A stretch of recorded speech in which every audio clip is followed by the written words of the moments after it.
Assalamualaikum warahmatullahi wabarakatuh. Allahu akbar, Allahu akbar, Allahu akbar, Allahu akbar, Allahu akbar, Allahu akbar, walillahil hamd. Allahu akbar, Allahu akbar, Allahu akbar, Allahu akbar, Allahu akbar, walillahil hamd. Alhamdulillah, segala puja dan puji syukur kita panjatkan hanya kepada Allah Subhanahu wa taala, Rabbul alamin. Serta salawat dan salam selalu kita curahkan kepada baginda Nabi kita wa maulana wa sayyidina Muhammadin sallallahu alaihi wa ala alihi wa sahbihi wasallam, kepada keluarganya, kepada para sahabatnya, juga orang-orang yang mengikuti dan mencintainya ila yaumil qiyamah. Qala Allah Subhanahu wa ta'ala, ya ayyuhalladzina amanu taqullaha haqqa tuqatih fala tamutunna illa wa antum muslimun. Wa qala Allah Subhanahu wa ta'ala, ya ayyuhalladzina amanu taqullaha wa qulu qawlan sadida yuslih lakum a'malakum wa yaghfir lakum dhunubakum wa man yuti'illaha wa rasulahu faqad faza fawzan 'azima. Fa inna asdaqal hadithi kitaballah wa khairul hadi hadi nabiyina Muhammadin sallallahu alaihi wa ala alihi wa sahbihi wa sallam, wa syarrul umuri muhdatsatuha fa inna kulla muhdatsatin bid'ah fa inna kulla bid'atin dhalalah fa inna kulla dhalalatin finnar. A'adzani wa iyyakum minan nar. Ya ibadallah, para hadirin jamaah salat Id yang dimuliakan dan dirahmati oleh Allah Subhanahu wa taala. Berbahagialah karena hari ini kaum muslimin diperintahkan berbahagia oleh Allah Subhanahu wa taala.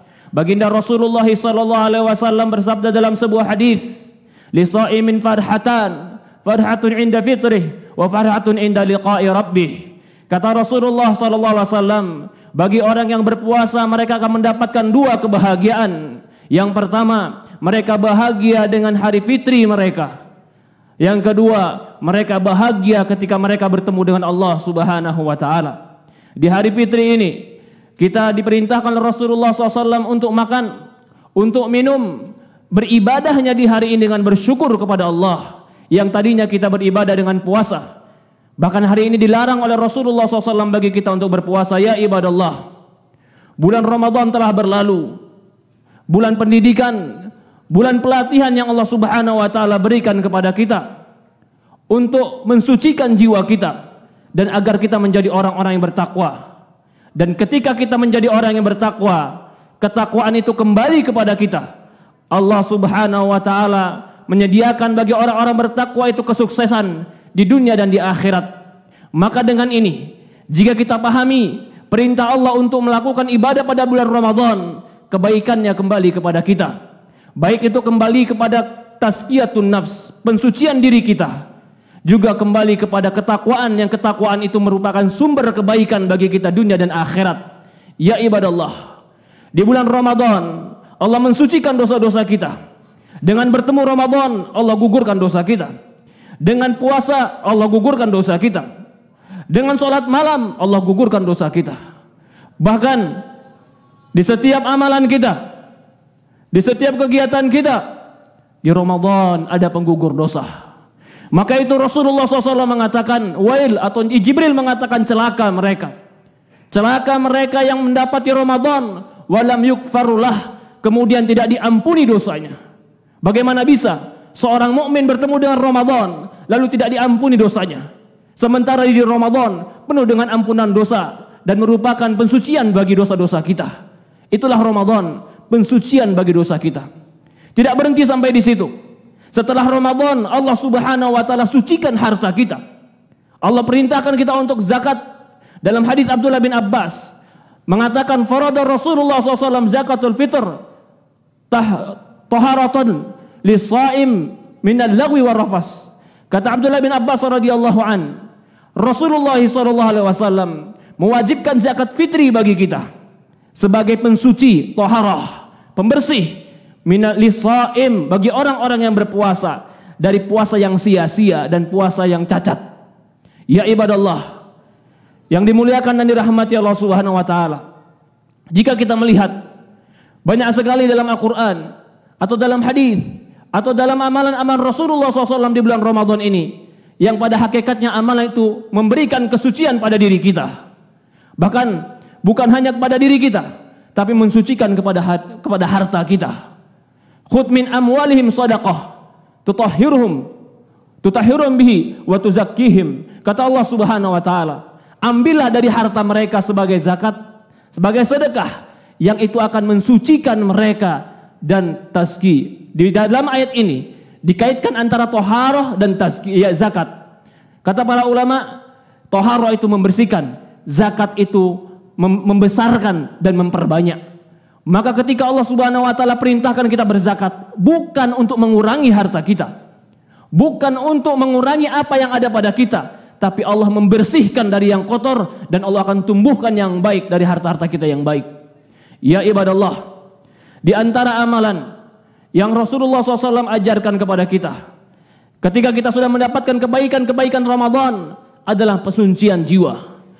Allah Subhanahu wa taala menyebutkan pada surat Asy-Syams, bersumpah dalam 7 bahkan hampir 8 ayat bersumpah, yang akhir sumpahnya mengatakan qad aflaha man tazakka, sucilah mereka, qad aflah, beruntunglah mereka, qad aflaha man tazakka, yang mereka mensucikan diri-diri mereka, wa qad khaba man dassaha, telah rugilah mereka yang mengotori jiwa-jiwa mereka.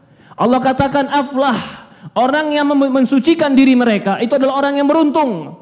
Keberuntungan mereka mendapatkan keberuntungan dunia dan akhirat, karena Allah yang berjanji mereka akan mendapatkan keberuntungan dan kesuksesan, maka Allah berikan mereka kesuksesan. Di antara amalan-amalan yang harusnya kita lakukan atau yang harusnya dibersihkan dari hati seorang muslim, dari jiwa seorang muslim ketika hari raya atau setelah hari raya, adalah mereka membersihkan hati-hati mereka dari kotoran-kotoran.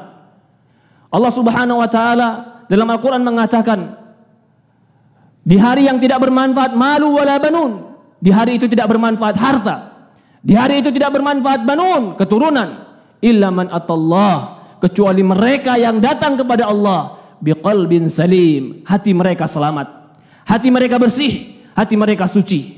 Allah gambarkan, bukan saja Allah mensucikan dosa-dosa kita, bukan saja Allah mensucikan harta kita, tapi Allah juga menginginkan kita mensucikan hati kita dari kotoran-kotoran. Di antara yang harus kita bersihkan dari hati kita adalah kotoran-kotoran ketika hati kita bergantung kepada selain Allah. Inilah kotoran yang paling kotor. Maka Allah Subhanahu wa taala gambarkan dalam Quran, innamal musyrikuna najas, sesungguhnya orang-orang musyrik itu najis. Apanya yang najis? Ternyata keyakinan mereka kotor, dan najis itu adalah kotor yang paling tinggi. Hati mereka yang kotor. Ketika mereka menyekutukan Allah Subhanahu wa taala dengan selain Allah, maka orang yang mensucikan jiwanya, setelah mensucikan amalnya dengan Ramadan, digugurkan dosa-dosanya, mensucikan hartanya dengan zakat, maka sucikan hati kita dengan tauhid. Mentauhidkan Allah Subhanahu wa taala, dan jangan kita bergantung kepada selain Allah. Innallaha la yaghfiru ayyushraka bihi wa yaghfiru ma duna dzalika liman yasha. Allah Subhanahu wa taala tidak mengampuni dosa syirik dan mengampuni dosa selain syirik kepada siapa Allah kehendaki. Allah tempat kita meminta, Allah tempat kita bergantung, Allah yang menciptakan kita. Jangan pernah kita serahkan tawakal kita, harapan kita, gantungan kita hanya kepada Allah Subhanahu wa taala. Ya ibadallah, di antara amal yang mensucikan jiwa adalah seorang muslim harusnya menghilangkan di dalam hatinya kebencian sesama kaum muslimin, permusuhan sesama kaum muslimin, terlebih lagi dengan saudaranya. Jangan kita hanya mensucikan dosa-dosa kita atau mensucikan harta kita, tapi sucikan hati kita dari kebencian. Dalam sebuah hadis, Rasulullah SAW mengatakan, riwayat Muslim, futihat abwabul jannah fi kulli yaumi itsnain wal khamis, akan dibukakan pintu-pintu surga di setiap hari Senin dan hari Kamis. Wa yukfar li kulli abdin la yusyrik billahi syai'a, maka akan diampuni bagi setiap hamba yang selama mereka tidak menyekutukan Allah Subhanahu wa taala, illa rajulan, kecuali satu golongan, rajulan, seorang laki-laki, bainahu wa baina akhi sahma, yaitu di antara seorang dengan saudaranya permusuhan. Allah mengatakan, unzuru hadain, lihatlah dua orang ini yang masih bermusuhan, lihatlah dua orang ini yang saling membenci. Jangan mengampuni hatta sampai mereka berdamai. Hadis riwayat Muslim. Maka salah satu sebab Allah ampuni dosa kita ketika dibukakan pintu-pintu surga adalah kita memaafkan saudara kita, melapangkan hati kita dari permusuhan, dari kebencian, apalagi permusuhan hanya sekedar dunia. Sebagian orang hanya karena sekedar dunia dia membenci saudara kandungnya, apalagi sebagian orang hanya karena sekedar dunia dia membenci orang tuanya. Ya Rabb, berapa harga dunia yang bisa menghancurkan kita? Bisakah harga dunia tadi memecahkan tali persaudaraan kita?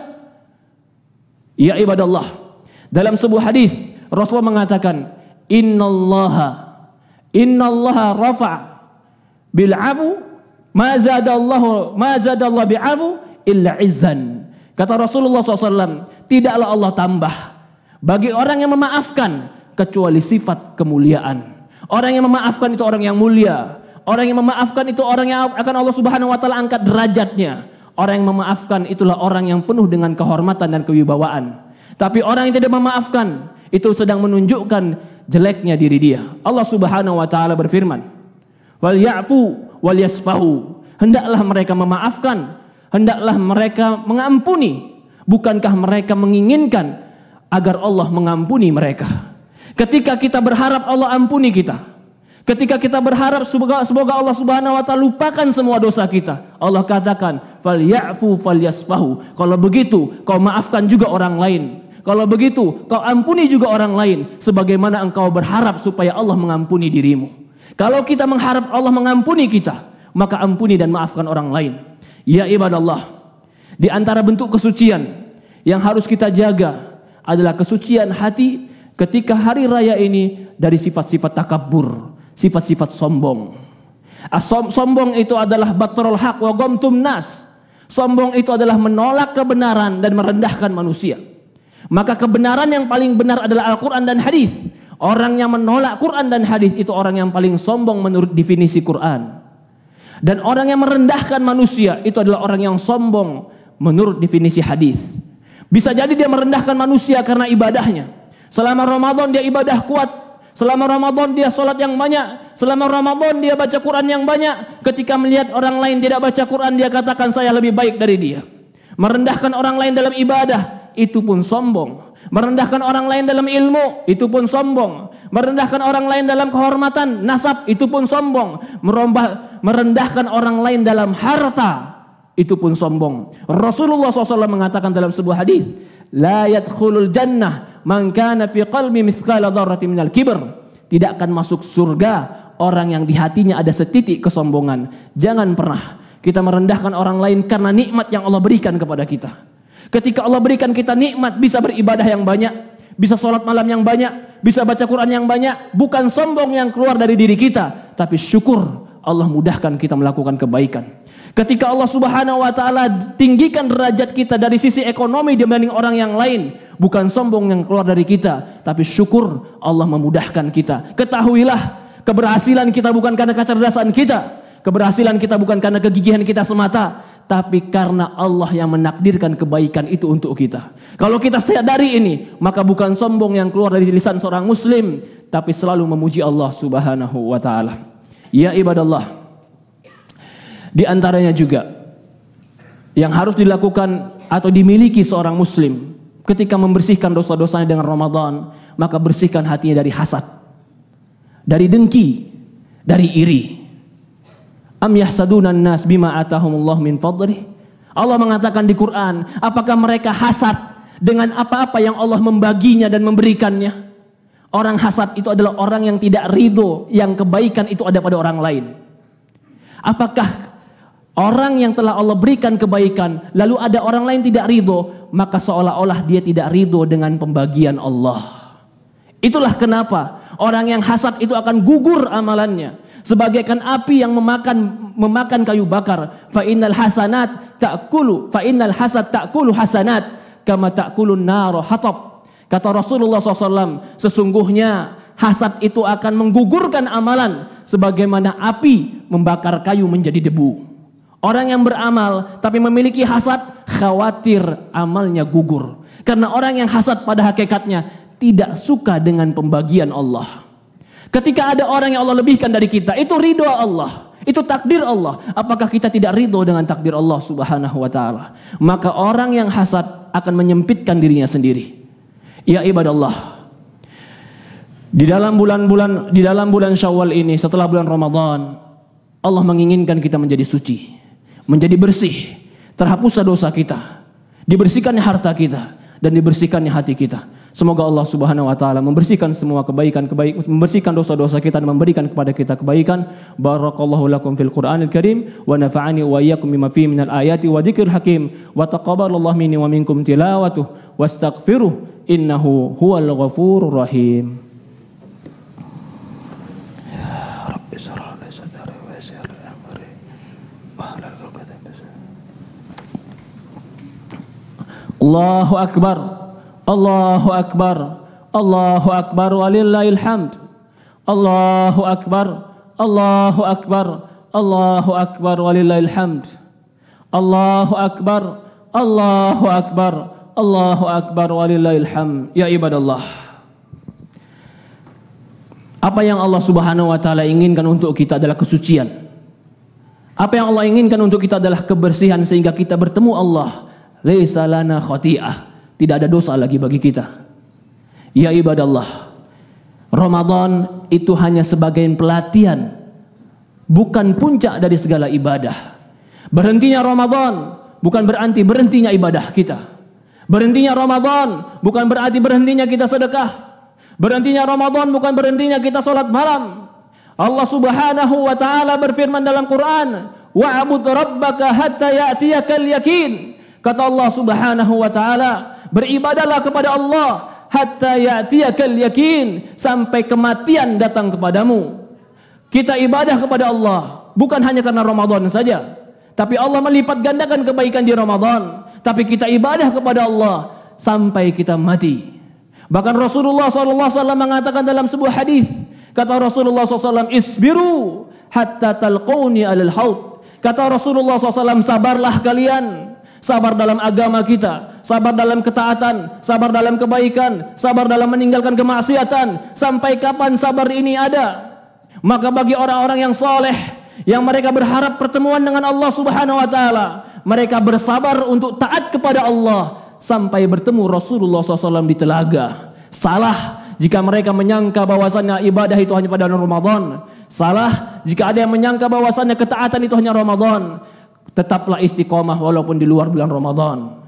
Tetaplah kita beramal soleh semampu kita walaupun di luar bulan Ramadan. Di antara amalan yang mencerminkan kita keistiqomahan, mencerminkan kebaikan kepada kita di luar Ramadan adalah ketika Syawal kita berpuasa 6 hari. Ini menunjukkan cermin bahwasannya ketika kita mampu berpuasa 6 hari di bulan Syawal, mudah-mudahan Ramadan kita menjadi Ramadan kebaikan. Karena amalan yang baik akan melahirkan kebaikan yang lain. Rasulullah SAW bersabda dalam sebuah hadis riwayat Muslim, man shoma Ramadan thumma atba' sitta min Syawal kana kasiyamud dahr. Kata Rasulullah SAW, barang siapa yang puasa Ramadan kemudian mengikuti 6 hari di bulan Syawal, maka bagaikan puasa dahr, puasa terus menerus. Boleh bagi kita mulai besok puasa Syawal bagi yang mau, boleh diakhirkan, tapi tetap dilakukan di bulan Syawal. Ya ibadallah, di antara amalan yang tetap kita harus jaga, yang kita lakukan di Ramadan dan di luar Ramadan adalah jaga salat kita. Hafidhu ala salawat wa salatu wusta wa qumu lillahi qanitin. Allah katakan jaga salat dan salat wusta, dan berdirilah kepada Allah dalam keadaan tenang. Allah perintahkan kita menjaga salat kita, menjaga salat tepat waktu, menjaga salat berjamaah. Jika kita mampu maka salat malam. Rahimallah, Allah memuliakan seorang yang terus melakukan salat malam. Bahkan Rasulullah mengatakan kepada Abdullah bin Umar, ya Abdullah, la takun mithla fulan kana yaqumul lail fataraka qiyamal lail. Wahai Abdullah, jangan kamu seperti si fulan, dahulu dia salat malam, kemudian dia meninggalkan salat malam. Rasulullah mencela orang yang suka salat malam lalu meninggalkan salat malam. Di antara amalan salat malam adalah tarawih. Maka ketika kita biasa melakukan tarawih, maka lakukanlah solat-solat malam di luar tarawih kita. Kalau kita tidak bisa melakukannya sebanyak rakaat pada tarawih kita, lakukanlah walaupun witir.